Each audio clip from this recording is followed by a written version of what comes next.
So, kamusta na mga idol? Kai Soto update tayo ngayon at kumpirmado na nga po kung saang team nakalipat or lilipat ang ating pambato.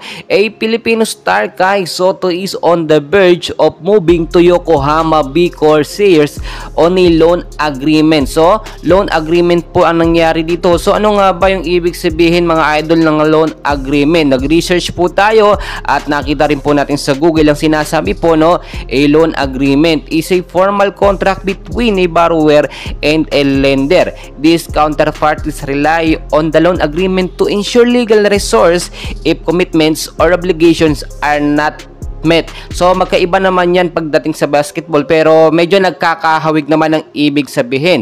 So kung makikita po ninyo, nakalipat o lilipat na nga po sa Yokohama itong si Kai Soto, and we are expecting nga po na makakapaglaro sa December 16 and 17 ito nga pong si Kai Soto, dahil meron pong laban mismo ito nga pong Yokohama sa nalalapit nga po na December 16 and 17 po yan, no? Ang Yokohama po may laban kontra sa Nagoya Diamond Dolphins, no? December 16 and 17, and we are expecting kasama sa first 5 itong si Kai Soto.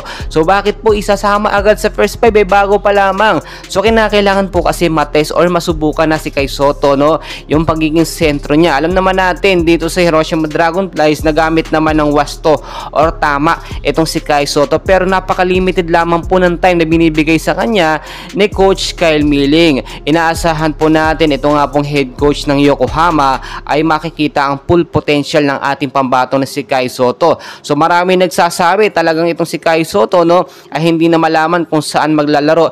Well guys, alam naman natin marami mga teams noon pa man ang nagkaka-interest na kay Kai Soto. Data nakakuha dyan ng atensyon itong Hiroshima Dragonflies. So far so good, maganda naman ang performance ni Kai Soto sa Hiroshima. Nagkaroon lamang siya ng unexpected back injury, kaya natagalan po siyang hindi makapaglaro. Pero dahil nga po sa tinatawag natin na loan contract, no, kasama din yan sa agreement ng Wasserman agent ni Kai Soto, ay nagkaroon siya ng trade system, no, or trade siya sa kupunan ng Yokohama Corsairs, no. Malakas po ito na team at talagang nakita natin nandyan din ang mga player na talagang maaasahan. So kung titignan po ninyo sa kupunan ng Yokohama, hindi masyadong matatangkad ang mga player nila. Very obvious naman na si Kai Soto ang pinakamatangkad at talagang gagamiting sentro. Dito po kasi sa Hiroshima, nakita nyo may bago na silang sentro, no?